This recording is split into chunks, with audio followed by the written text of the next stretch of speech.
მეგობრებო, მოგესალმებით და დღეს დაპირებული ტაროს საჯარო სეანსი მინდა შემოგთავაზოთ თემაზე 2026 წლის მთავარი გამოწვევა.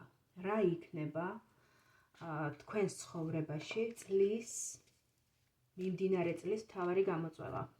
ვფიქრობ საინტერესო თემაა და გამოწვევა დავარქვი ამ საჯარო გაშლას, იმიტომ რომ თავად მე არ მიყვარს, როდესაც ვიყენებ სიტყვას პრობლემა, რაღაცა წინააღმდეგობა, ისეთი უფრო ნეგატიურ კონტექსტში ნაკლებად ვცდილობ ხოლმე დავინახო, თუნდაც მე პირადად ჩემს პირად ცხოვრებაში ნებისმიერი თემა, რომელიც შემოდის ჩემს ცხოვრებაში როგორც პრობლემა, თემა, რომელიც მოითხოვს ყურადღების ენერგიას, თემა, რომელიც გარკვეულწილად სანერვიულოა, საფიქრალია, ასეთ თემებსაც კი პირადად მე მოვიხსენიებ ხოლმე როგორც გამოწვევას, როგორც გაკვეთილს, რომელიც უნდა გადაილახოს, რომელიც უნდა დავინახო, გავშიფრო, გავაანალიზო და გადავჭრა, ხო? რაღაცა ძალიან ისეთი ცივი გონება ჩამერთვება ხოლმე ასეთ დროს, მიუხედავად იმისა, რომ საკმაოდ ისეთი ემოციური და თბილი ადამიანიც ვარ ზოგადად, როდესაც რაღაცა ისეთი თემა შემოდის ჩემს ცხოვრებაში, რომელიც მოითხოვს ენერგიის მობილიზებას და გადაჭრას, ამ დროს ავტომატურ რეჟიმში, რა თქმა უნდა, წინასწარი დაგეგმით, ჩემში ირთვება რაღაცა უფრო ცივი ანალიტიკური გონება, ცივი ანალიტიკური აზროვნება, რაც ძალიან მეხმარება ხოლმე ნებისმიერ მწვავე საკითხთან გამკლავებაში. ამიტომ თქვენთვისაც მოვიტანე ეს თემა ძალიან ისეთი რაციონალური სახელწოდებით, ჩემი გადმოსახედიდან რაციონალური სახელწოდებით, ეს არის წლის მთავარი გამოწვევა.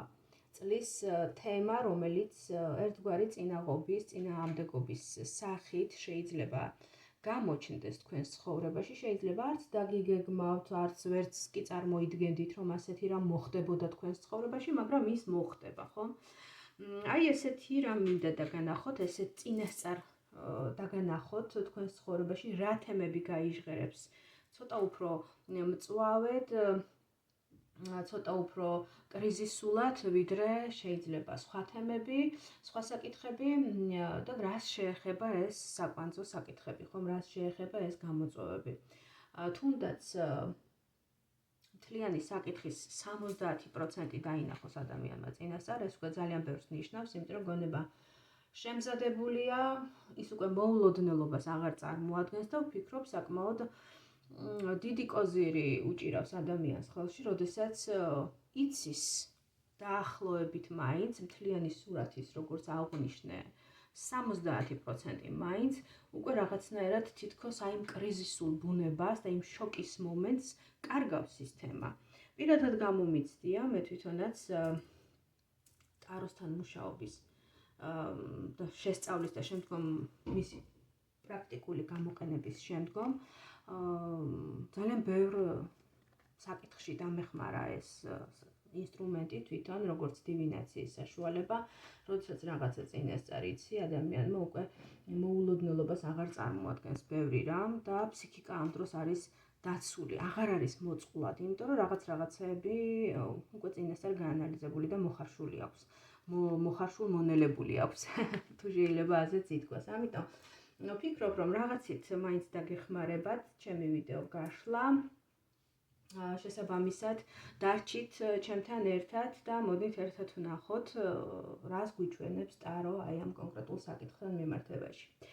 როგორც ხედავთ, სამი ფერის სანთელია წარმოდგენილი, პირველი ვარიანტი არის წითელი სანთელი, მეორე ვარიანტი არის თეთრი, უფრო მოთეთრო ფერის სანთელი და მესამე გახლავთ მწვანე ფერის სანთელი, უკვე მესამე ვარიანტი, შესაბამისად აირჩიეთ ის ვარიანტი, რომელიც უფრო მეტად ინტუიციურად გიხმობთ, თითქოს გეძახით, აი ესეთი შეგრძნება უნდა მოდიოდეს ინტუიციურად, ან თუ მაინდა-მაინც ფერებმა რომ არ შეგიყვანონ შეცდომაში, შეგიძლიათ დახუჭოთ თვალები, მოდუნდეთ, კონცენტრაცია მოახდინოთ თემაზე და ჩაიფიქროთ ის ვარიანტი, რომელიც ესე გონებაში მოვა, თუნდაც ვიზუალური გამოსახულების სახით, ვთქვათ, ერთიანი სახით, ორიანი სახით, სამიანი სახით, ან რაღაცნაირად ვისაც უფრო სმენითი შეგრძნება აქვს, უფრო გამახვილებული სენსორი, უფრო აკუსტიკურად მოვიდეს, ხო, რაღაცა ხმოვანი სიგნალი მოვიდეს გონებაში, ну გააჩნია ვის როგორი რომელი შეგრძნების და აქმის ორგანო აქვს უფრო მეტად გამახვილებული და განვითარებული, ხო, ეს ყველა შემთხვევაში ინდივიდუალურია. ვფიქრობ, მე იმ ხელა წინა სიტყვაობა, იმ ხელა შესავალი გავაკეთე, რომ ვარიანტი უკვე არჩეული გექნებათ და მოდით ვნახოთ, მე ავიღებ ამ სანთლებს. ვნახოთ, რას გვიჩვენებს ტარო. სპონტანურად ამოვიღებ თითო ვარიანტში ორ არკანს, მესამე მოდი იყოს, ახლა მოვიდა ესეთი ინსაიტივით, რომ ორი არკანი იყოს თვითონ სიტუაციასთან, გამოწვევასთან დაკავშირებული არკანები, ხოლო მესამე არკანი იყოს რჩევა, ხო?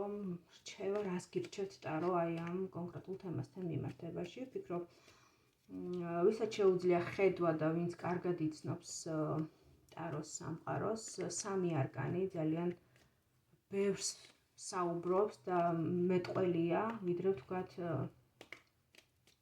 თითო ვარიანტზე რაღაცა ნახევარი დასტის ამოღება და მერე ისე საუბარი, ხო? იმიტომ რომ არკანების მნიშვნელობები, არკანები, თითოეული არკანი იმდენად მრავლის მეტყველია და იმდენად დიდ ინფორმაციას მოიცავს, რომ ვისაც შეუძლია ტაროსთან ურთიერთობა და ვისაც ხედვის ნიჭი გააჩნია, მისთვის ერთი არკანით ძალიან ბევრს საუბრობს. და მოდით მართლაც ვნახოთ პირველი ვარიანტი. მე პირდაპირ ამოვიღებ სპონტანურად თქვენს თვალწინ არკანებს. პირველი ვარიანტის გამოწვევა 2026 წლის განმავლობაში. მოდით ვნახოთ პირველი ვარიანტის გამოწვევა. საინტერესოა. კიდე ერთი არკანი ამოვიღოთ, მოდით წლის გამოწვევა. ორიანები ამოვიდა, რა საინტერესოა. და წლის რჩევა. მოდით ვნახოთ გამოწვევასთან დაკავშირებული რჩევა. პირველი ვარიანტისთვის, თქვენთვის, ვინც აირჩიეთ პირველი ვარიანტი, პირველ რიგში რა შემიძლია რომ ვთქვა? აქ რაღაცა ისეთ ნეგატიურ, ფატალურ, რაღაცა კატასტროფულ მოვლენებს ჩვენ არ ვხედავთ, რაღაცა ისეთ ენერგიებს, რომ წლის განმავლობაში თქვენთან მოხდეს ისეთი რამ და განვითარდეს მოვლენები ისე, რომ თქვენ ვერ შეძლოთ ამ გამოწვევასთან გამკლავება, ან რაღაცა გრანდიოზული მასშტაბური ღონისძიებების გატარება დაგჭირდეთ, რომ აი ამ გამოწვევას გავუმკლავდეთ, არა, მსგავსი არაფერი არ ხდება თქვენთან, აქ ერთი რამ დგას. ეს საკითხი თვითონ ეს გამოწვევა შეეხება არჩევანის თემას, კონკრეტული არჩევანის თემატიკას და ეს არჩევანი დაკავშირებულია პარტნიორობასთან, ემოციებთან, კომფორტის ზონასთან და მოქმედების საჭიროებასთან. და აი ამ მოქმედებებთან, აი ამ ქმედების ენერგიასთან ერთგვარი კონტროლის მექანიზმის ჩართვის აუცილებლობაც დგას. მართვა, კონტროლი, პარტნიორობა, ემოციები, სისწრაფე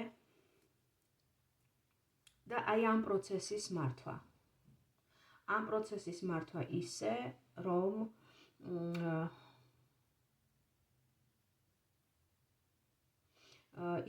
არ დაგერღვეთ თქვენი კომფორტის ზონა და რომ არ გააკეთოთ მცდარი არჩევანი. ყველა შემთხვევაში წლის ყველაზე რთული საკითხი იქნება სწორედ კონკრეტული არჩევანის მიღებასთან დაკავშირებით. და შესაძლებელია მთავარი სირთულეც ამისა და მთავარი გამოწვევაც აი ამ კონკრეტულ არჩევანთან დაკავშირებით იყოს მოქმედების სისწრაფე. შეიძლება სწრაფად იმოქმედოთ, სწრაფად მიიღოთ კონკრეტული გადაწყვეტილება და აი ამ სისწრაფემ შეგიყვანოთ შეცდომაში. არც ერთ ვითარებაში როგორი საჭიროებაც არ უნდა იგრძნოთ, რომ თქვენ ახლა თუ არ იმოქმედეთ, მერე შანსები ხელიდან იქნება გაშვებული, რაღაცას დაკარგავთ, რაღაცა შესაძლებლობა დაიკარგება, ან რაღაცა შანსის მოცემულობა დაიკარგება, ეს არის მცდარი მიდგომა, პირიქით ახლა საჭიროა ძალიან ისეთი რაციონალური, გონივრული დაფიქრება ამ ყველაფერზე და შესაბამისად არჩევანის მიღება შესაბამისად. აქ გულისა და გონების საკითხით შესაძლებელია დადგეს აი ამ მეორე არკანს, რომელიც გახლავთ თასებისორიანი, ესეთი, love აწერია, love თავისთავად არის სიყვარული, მაგრამ აქ არ არის აუცილებელი, რომ მაინდა-მაინც ყველა ადამიანის შემთხვევაში თქვენ პირველ ვარიანტს გულისხმობთ, ვინც ჩაიფიქრეთ, პირველი ვარიანტი ყველასთვის ეს იყოს მაინც და მაინც სიყვარული, შეიძლება იყოს ურთიერთობების თემატიკა და ეს ურთიერთობები მრავალმხრივია, ხო? ვიღაცისთვის ეს შეიძლება იყოს სამსახურებრივი ურთიერთობა, ვიღაცისთვის ემოციური ურთიერთობა, ოჯახის წევრთან, შვილებთან, მეუღლესთან, მშობლებთან, ან თუნდაც სამსახურში ხდებოდეს რაღაცა ისეთი თემების გაჟღერება, რომელიც ემოციებში აგდებს ადამიანს, ხო? თავარი გამოწვევა არის სწორი არჩევანის გაკეთება თქვენთვის წლის განმავლობაში და ეს არჩევანი დაკავშირებულია პარტნიორულ თემებთან, ურთიერთობების თემატიკას უკავშირდება ყველა შემთხვევაში ეს არჩევანი გაფართოებას ურთიერთობებში, გაფართოებას პარტნიორობაში, აი ესეთი თემები შეიძლება გაჟღერდეს. და რაც შეეხება რჩევაში ჩვენ ამოგვდის ზუსტად ძალიან შესატყვისი არკანი იმ ყველაფრისა, რაც თავარ თემაში ამოდის, ეს არის ხმლების 4-იანი და ამ არკანის ასტროლოგიური შეთავსება, შესაბამისობა უბრალოდ გახლავთ იუპიტერის სასწორში, ეს თავისთავად არის პარტნიორულ თემებში გაფართოება, გამართლება, იღბალი, შესაბამისად, ვისაც გაქვთ დაგეგმილი, ვთქვათ, ახალი ურთიერთობის წამოწყება, ან თუნდაც შეიძლება იყოს საქმიანი ურთიერთობები, ბიზნესის გაფართოება, ვიღაცისთვის ეს შეიძლება იყოს ახალი სიყვარული და შესაბამისად ამ ურთიერთობის გაღრმავება. ტარო გეუბნებათ ასეთ რაღაცას, რომ კარგად დაფიქრდი, დაუსვი საკუთარ თავს შეკითხვები, რამდენად გჭირდება ეს ურთიერთობა, რას გაძლევს ეს ურთიერთობა, თავად რა შეგიძლია მისცე, გაიღო ამ ურთიერთობისთვის, რამდენად სწორ ადგილზე ხარ, რამდენად სწორ ადამიანთან ხარ, რამდენად სწორია ის საქმიანობა, რა საქმეში სტრიალებ, არის აქ თუ არა ნდობის მომენტები, რამდენად ენდობი ადამიანებს, ან თავად შენ რამდენად გენდობიან, რამდენად ხარ სწორ კომუნიკაციებში, რეალურ, ჭეშმარიტ, ნამდვილ ურთიერთობებში, სადაც შეიძლება ადამიანებს აქვთ თავისი გათვლები და თავისი ინტერესები, მაგრამ აქ არ არის ეს აბსოლუტურად გონივრულია და სწორია ჩვენს მატერიალურ სამყაროში. მთავარია რომ ყველაფერს გქონდეს საზღვარი, ხო? მთავარია რომ ყველაფერი იყოს გამჭვირვალედ, სუფთად, კანონის ჩარჩოებში გაკეთებული, მორალის ჩარჩოებში გაკეთებული და ამ შემთხვევაში აბსოლუტურად ნორმალური და მისაღებია და არც დასაძრახი არ არის ადამიანური ბუნებიდან გამომდინარე, რომ ჩვენ ყველას ურთიერთობებიდან რაღაცის მიღება გვსურს და რაღაც ჩვენი კონკრეტული ინტერესები გვაქვს, ხო? შესაბამისად, თქვენთან თუ ახლოს მოვიდა ეს ვარიანტი, ან ინტუიციურად გრძნობთ, რომ შესაძლებელია ეს თემები ამ თემებმა წამოიწიოს წინ, მაშინ რჩევაც ასეთი იქნება, რომ კარგად აწონდაწონოთ, გაანალიზოთ არსებული თემა და შესაბამისად ძალიან გონივრულად დაფიქრებით, გაანალიზებულად შეხვიდეთ აი ამ ურთიერთობებში, სწორი არჩევანი გააკეთოთ. სადაც უფრო მეტი გამჭვირვალეობაა, სადაც უფრო მეტი სისუფთავეა, სადაც უფრო მეტად ინტუიცია გკარნახობთ ასევე, რომ არიან თქვენნაირი ადამიანები, თქვენი გაგების მქონე ადამიანები, თქვენი მენტალობის მქონე ადამიანები, შესაბამისად ისეთ ურთიერთობებში შედით და ისეთ საზოგადოებაში იტრიალეთ, იმიტომ რომ უბრალოდ წინასწარი გათვლებით, რომ აი მე ახლა ამას მივიღებ, აი აქედან და რაღაცა ისეთი ანგარიშიანი მიდგომები ამ შემთხვევაში არ გაამართლებს, ვინაიდან როდესაც არის მენტალობაში ადამიანებს შორის დიდი სხვაობა, იქ განხეთქილება გარდაუვალია. შეიძლება რაღაცამ თავიდან გაამართლოს, რაღაცა იღბლიანად იგრძნოთ თავი, მაგრამ სადაც არ არის ერთნაირი შესაძლებლობები, უნარები, ერთნაირი ხედვები, ინტელექტის დონე, თვალსაწიერი ინტერესები, იქ არანაირი საქმე არ გამოვა, იქ არც სიყვარული გამოდის, იქ არც საქმის კეთება გამოდის და იქ უკვე არაფერი აღარ გამოდის. ასე რომ რჩევა მე მგონი აბსოლუტურად გონივრულია. შეჯამების სახით შემიძლია ვთქვა, რომ პირველ ვარიანტში თავარ გამოწვევად დგას საკმაოდ ერთი შეხედვით უწყინარი თემა, ეს არის არჩევანის თემატიკა, სწორი არჩევანის გაკეთების თემა და ეს არჩევანი დაკავშირებულია აუცილებლად პარტნიორობასთან, ემოციებთან,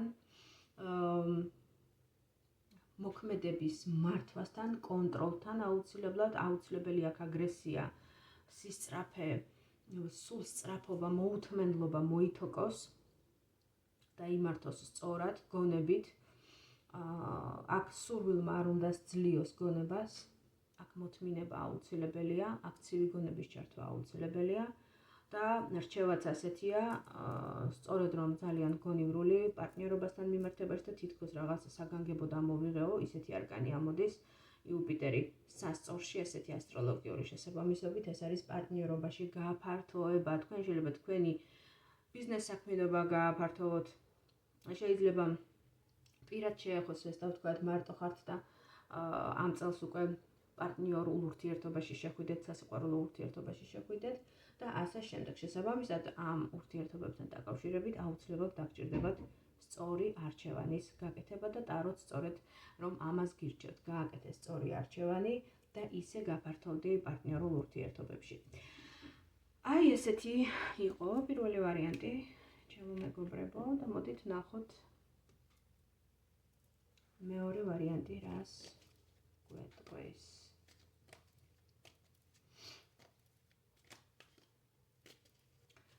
მეორე ვარიანტის წლის მთავარი გამოწვევა.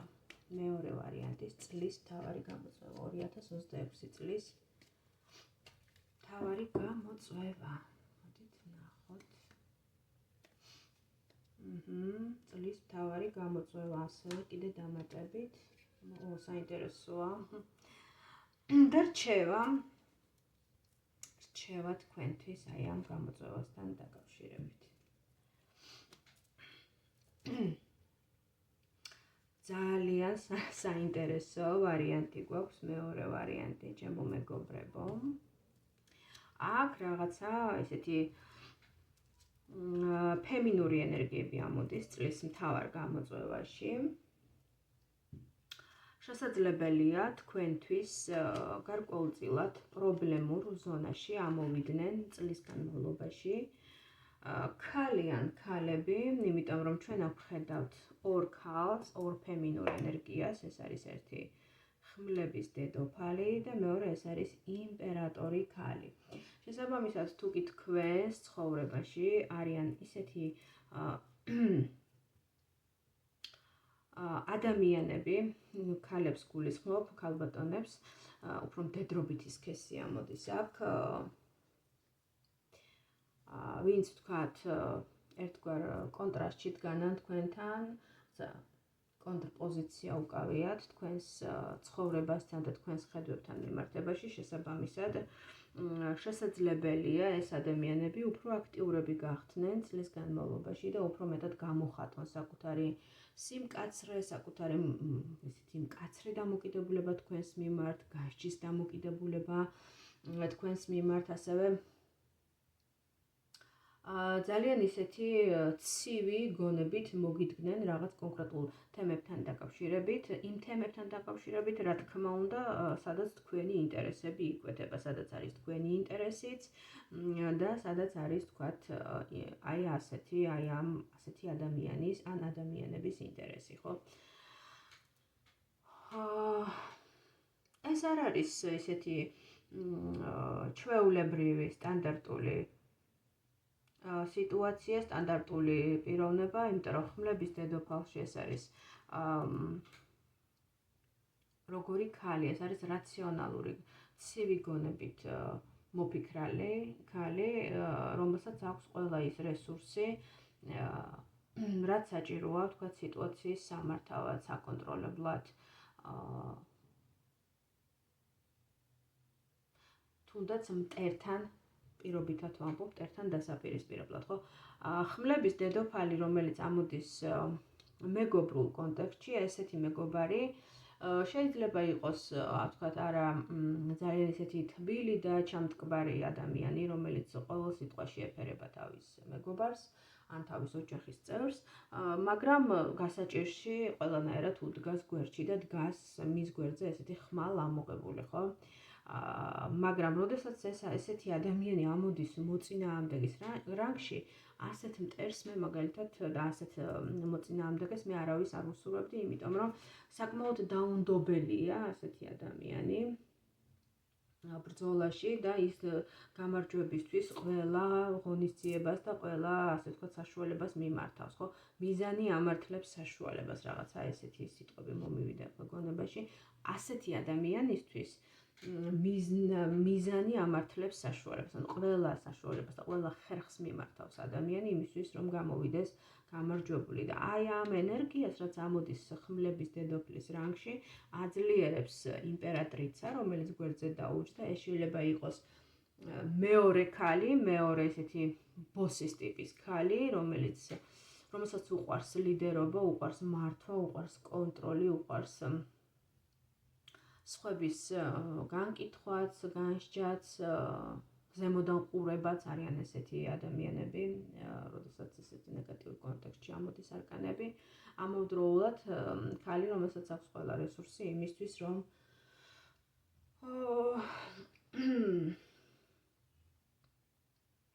მართოს სიტუაცია და რაღაცა თავისი ფინანსური მხარეც უწყობს ხელს, რომ თუნდაც თავის მოდის მინიშნებები ხომ თუ როგორ უნდა მოიქცე, როდესაც გონება შეიძლება ლოგიკურად ვერ ალაგებს სურათებს და ვერ გეუბნება რჩევას, თუ რა გადაწყვეტილება მიიღო ან როგორ იმოქმედო ასეთ სიტუაციაში, ამ დროს სწორედ ირთვება ის რაღაცა შინაგანი ხმა, რომელსაც ჩვენ ადამიანები მეექვსე გრძნობას უწოდებთ, ინტუიციას უწოდებთ. და ამ შემთხვევაში სწორედ აი ეს თქვენი შინაგანი ინტუიცია, თქვენი შინაგანი ხმა გამოგიყვანთ აი ამ გამოწვევასთან მიმართებაში გამარჯვებულს, ხო? ასევე რიგი ადამიანებისთვის შესაძლებელია აქ მინიშნება იყოს, რომ თქვენ ამ სიტუაციაში დაგეხმარებათ თქვენი მეგობარი, ადამიანი, რომელსაც ნამდვილად შესტკივა გული თქვენზე, თქვენს მიმართ არის გახსნილი, გულწრფელი, პატიოსანი და ამავდროულად ემპათიით სავსე და ალბათ უფრო ესეთი მეგობარი შესაძლებელია იყოს უფრო მამრობითი სქესის, უფრო მამაკაცი, ვინაიდან ჩვენ აქ ვხედავთ კარის კარტს თასების მეფეს, ხომ? შესაბამისად, უფრო მამრობით ენერგიაში ჯდება ეს მოცემულობა, თუმცა გამონაკლის შემთხვევებში შესაძლებელია იყოს ქალბატონიც, ქალიც, მაგრამ იყოს ისეთი, როგორიც დავახასიათე, ხომ? ემპათიური, თბილი, თანამგრძნობი და გულწრფელი, რაც მთავარია, გულწრფელი მეგობარი.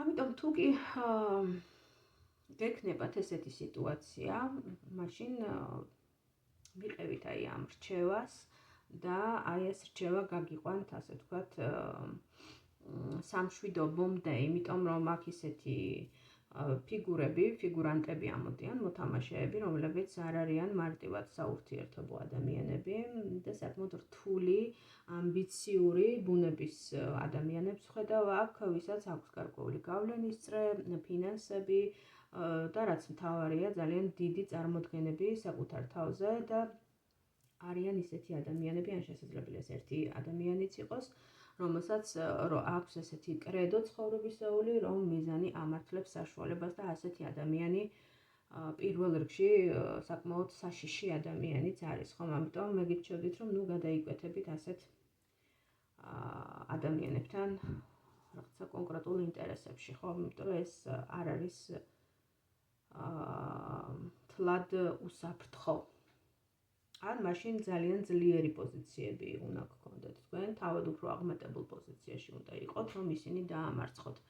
იმიტომ რომ ეს კატეგორია ამ ადამიანებისა, როგორცაც ჩვენ აქ ხედავთ პირველივე ორ არკანში, არიან ადამიანები, რომლებიც თავისი ინტერესებისთვის არავის და არაფერს რომ არ დაინდობენ.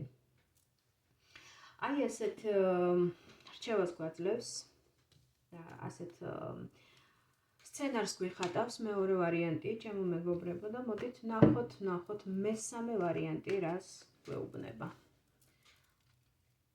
მესამე ვარიანტი და წლის მთავარი გამოწვევა 2026 წლის მთავარი გამოწვევა. საინტერესოა. წლის მთავარი გამოწვევა. წლის მთავარი გამოწვევა. საინტერესოა. იმპერატორი გვეწვია მესამე ვარიანტში და რჩევა თქვენთვის მესამე ვარიანტისთვის. აქ უკვე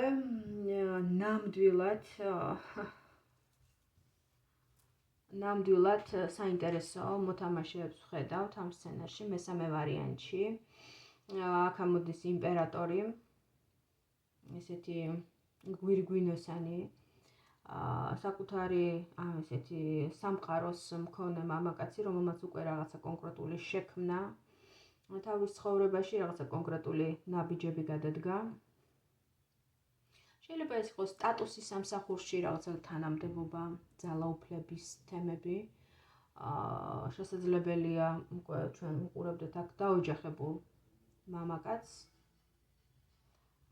სტატუსოვან მამაკაცს, ოჯახის მქონე მამაკაცს, თავის პარტნიორთან ერთად. ნახეთ, ეს არის პენტაკლების დედოფალი. ამ დასტაში აღნიშნული არკანი ძალიან ლამაზია და ძალიან დიდი ძალაუფლების მატარებელიც არის, ხო? ნახეთ, რამხელა კვერთხი უჭირავს. ესეთი და რამხელა რქები აქვს, ხო? ანუ ეს გარკვეულ ძალაუფლებაზე, სტატუსზე მიუთითებს, ხომ? ჩვენ შესაძლებელია მესამე ვარიანტში ვხედავდეთ ისეთ მოთამაშეებს, ისეთ ფიგურანტებს, რომლებიც იმყოფებიან წყვილში. შესაძლებელია აქ ჩვენ ვხედავდეთ ოჯახში გადათამაშებულ სცენას. მამაკაცისა და ქალის ტანდემს. აქ ორივე ძლიერია. ორივეს გარკვეული სტატუსები აქვს. ორივეს თავისი რეგალიები აქვს. მიუხედავად იმისა, რომ ჩვენ აქ ამ ორი არკანიდან პირველი არკანში ვხედავთ იმპერატორ კაცს, აქ მეორე არკანში ამოსული ქალის ტიპაჟი, ასევე არანაკლებ ძალას და ძლევამოსილებას ასხივებს. ასე რომ მთავარი გამოწვევა რა შეიძლება იყოს თქვენთვის მესამე ვარიანტისთვის. შესაძლებელია ეს იყოს სწორედ პიროვნულ, პერსონიფიცირებულ დონეზე ესეთი ადამიანები, სტატუსოვანი ძალაუფლების მქონე მამაკაცი, რომელსაც აქვს საკმაოდ პრინციპული და თავისებური ხასიათი და ასევე ქალი, რომელიც მისწრაფებულია მატერიალური ძალაუფლების მოპოვებისკენ და ზოგადად კომფორტისა და მატერიალური, ასე ვთქვათ, სიმდიდრის, ქონების, რესურსების მოპოვებისა და დაგროვებისკენ, ხომ? აი ესეთი ორი ტიპაჟის ადამიანი ამოდის აქ მესამე ვარიანტში თქვენთან მიმართებაში. თუ ამ ყველაფერს დავტოვებთ ესეთ პიროვნულ დონეზე, რიგი ადამიანებისთვის შესაძლებელია მართლაც გათამაშდეს ესეთი სცენა, რომ გარკვეული კვეთა მოხდეს თქვენი ინტერესებისა ასეთი კატეგორიის, ასეთი ტიპაჟის მქონე ადამიანებთან და შესაბამისად გარკვეულ გამოწვევად გექცნენ ეს ადამიანები თქვენ წლის მანძილზე. რჩევაში ამოდის არკანი სიკვდილი, რაც არ ნიშნავს პირდაპირ მნიშვნელობით, რა თქმა უნდა, ფიზიკურ სიკვდილს, განადგურებას. ეს არის რჩევა ტაროს რჩევა, რომელიც ძალიან ნათელია და ცხად მესიჯს გაწვდით და ეს გულისხმობს იმას, რომ თქვენი ძველებური მიდგომები, ძველი მიდგომები, თქვენი ის ქცევის შაბლონები, რომლითაც ხელმძღვანელობდით, აი ასეთ სიტუაციებში, როდესაც თუნდაც წარსულში, შორეულ წარსულში, ან უფრო ახლო წარსულში გიწევდათ თქვენი ინტერესების დაცვა, თქვენი საზღვრების გავლება, თქვენი პიროვნების დაფიქსირება წარმოჩენა, ხომ? და ამას როგორც აკეთებდით? როგორც მიგაჩნდათ მიღებულად, მართებულად და სწორად. აი ეს მიდგომები ამ კონკრეტულ ორ ადამიანთან მიმართებაში, ორ პიროვნებასთან მიმართებაში არ გამოგადგებათ და საჭიროა რაღაცა სხვა, ახალი გზის, ახალი შაბლონის მოძებნა, რომელიც დაგეხმარებათ იმაში, რომ თქვენი პოზიციები სწორად დაიცვათ და შესაბამისად არ მოხდეს თქვენი საზღვრების დარღვევა, თქვენი უფლებების დარღვევა და პირიქით. თქვენ შეძლოთ აი ამ სარბილზე, აი ამ კვეთის წერტილში თქვენი ინტერესების მაქსიმალური გამოვლენა, დაფიქსირება, დაცვა და საბოლოოდ, რა თქმა უნდა, პოზიციების გამყარება და გამარჯვებულის პოზიციაში მოხვედრა და არა პირიქით თქვათ დამარცხებულის პოზიციაში მოხვედრა, ხომ? პიროვნულ დონეზე ეს ყველაფერი ჩანს ასე, რაც შეეხება უფრო ენერგიების დონეზე თუ გადავიტანთ და უფრო შიგნით თუ შევატრიალებთ აი ამ სურათს, რაც გვიჩვენა ტარო, ასეთ შემთხვევაში რიგი ადამიანებისთვის შესაძლებელია ეს გარეშე დაპირისპირება არ იყოს, გარე ადამიანების სახით არ მოვიდეს ეს გამოწვევა, არამედ მოვიდეს პიროვნულად თქვენში არსებული მიდგომების შეცვლასთან დაკავშირებით და ეს გულისხმობს თქვენი შინაგანი ენერგეტიკის ცვლილებას, ანუ შეცვლას შემდეგნაირად დაბალანსებას ერთმანეთში ქალური და მამაკაცური პრინციპებისა, ვინაიდან ჩვენ ვხედავთ პირველ არკანში მამაკაც, არკან იმპერატორში, ხოლო ქალს პენტაკლების დედოფალში შესაძლებელია ტარო ძალიან ღრმა დონეზე, პიროვნულ დონეზე, შინაგან დონეზე ენერგიების სახით გესაუბრებოდეთ იმაზე, რომ საჭიროა თქვენში არსებული ინ და იან ენერგიების, ანუ მამაკაცური და ქალური ენერგიების დაბალანსება, მიღება და გაწონასწორება საკუთარ თავში. ერთის მხრივ თქვენში არსებული ის ცეცხლოვანი ენერგია, რომელსაც არკანი იმპერატორი აჩვენებს, თქვენი ის ენერგია, რომელიც არის ფიზიკურ დონეზე თავის არეში, რომელიც მართავს თქვენს ცხოვრებას, ერთგვარი მმართველის სახით წარმოჩინდება და მეორე ეს არის ქალური ენერგია, პენტაკლების დედოფალში მიწის სტიქია და ის ქალური პრინციპი, რომელიც გულისხმობს არა მართვას, კონტროლს და გაცემას, არამედ პირიქით მიღებას, მორჩილებას და იმ ერთგვარი იდილიის შექმნას შიდა კომფორტის ზონაში, სახლში, ოჯახში, ან თუნდაც თქვენს საზღვრებში, რომელსაც თქვენს კომფორტის ზონას უწოდებთ, იმ იდილიის შექმნა, რომელიც ზოგადად ქალური ენერგიების დაბალანსებით მიიღწევა, ხო? ქალური ენერგიის პრინციპის გამოვლენით ჩვენს ცხოვრებაში. შესაბამისად, არკანის სიკვდილით ძალიან ლოგიკურად მიუდგება ამ კონკრეტულ თემასაც, ასეთი სახით თუ წავიყვანთ და ასეთ ფორმატში თუ გადავიყვანთ ამ გაშლას და გეუბნებათ, რომ თუ თქვენ ადრე უფრო მეტად იხრებოდით მამაკაცური პრინციპისკენ, უფრო ცეცხლოვანი იყავით, გამცემი იყავით, მართველი იყავით, უფრო ბოსის ტიპის ცხოვრებით ცხოვრობდით, ან თქვათ, მთელი ყველანაირი პასუხისმგებლობა ოჯახის თქვენს მხრებზე იყო, ახლა ასე არ გამოვა, იმიტომ რომ ეს გამოიწვევს აი სწორედ აი ქალური და მამაკაცური პრინციპების აღრევას, რღვევას თქვენში და რაც, რა თქმა უნდა, მე უფრო მოგვიანებით სერიოზულ პრობლემებს წარმოშობს თქვენს ცხოვრებაში, თუნდაც ჯანმრთელობის კუთხით. ამიტომ აღნიშნული გესაუბრებათ, რომ ეს ენერგიები მაქსიმალურად დააბალანსოთ თქვენში შიგნით. ეს იმ შემთხვევაში, თუ რა თქმა უნდა, გარე ფაქტორები არ იქნება ამ სახით გამოხატული და იქნება თქვენში შინაგანად გამოხატული, მაგრამ რიგი ადამიანებისთვის, როგორც აღნიშნე, ეს ყველაფერი უფრო გარე სცენაზე თამაშდება კონკრეტული პერსონიფიცირებული პიროვნულ დონეზე კონკრეტული ადამიანების სახით, როგორებიც არიან თუნდაც ეს იმპერატორი კაცი და ეს პენტაკლების დედოფალი. მოკლედ აი ესეთი საინტერესო ვარიანტი შემოგთავაზა მესამე ვარიანტმა, მესამე პროგნოზმა. დამიწერეთ თქვენი ხედვები, თქვენი შთაბეჭდილებები, ჩემო მეგობრებო. რამდენად მოვიდა ეს ყველაფერი თქვენთან ახლოს, ან თუ მოულოდნელი იყო და არ ელოდით ასეთ პასუხებს, ესეც საინტერესო იქნება ნამდვილად. ან თუ ინტუიციურად იგრძენით, რომ თქვენთან ახლოს მოვიდა ეს ყველაფერი, ან ვთქვათ, პირდაპირ შეგეხოთ ხომ, ესეც შეიძლება, რომ რაღაცა ძალიან ახლოს მოვიდა თქვენთან ეს პროგნოზები. დამიწერეთ თქვენი ხედვები, თქვენი ინსაიტები აღნიშნულ გაშლასთან დაკავშირებით, ჩემთვის ძალიან საინტერესოა თქვენი მოსაზრებები, იმიტომ რომ ეს ყველაფერი კეთდება თქვენთვის, ჩემი მსმენელებისთვის, ასე რომ უკავშირი თქვენგან გამოხმაურება ჩემთვის მნიშვნელოვანია. ნამდვილად. აი ესეთი გახლდათ ჩემი ეს დღევანდელი საჯარო გაშლა. პირად სეანსებთან დაკავშირებით არაერთხელ მithქვამს და ეხლაც გავაჟღერებ, რომ შეგიძლიათ მომწეროთ პირადში, მესენჯერში.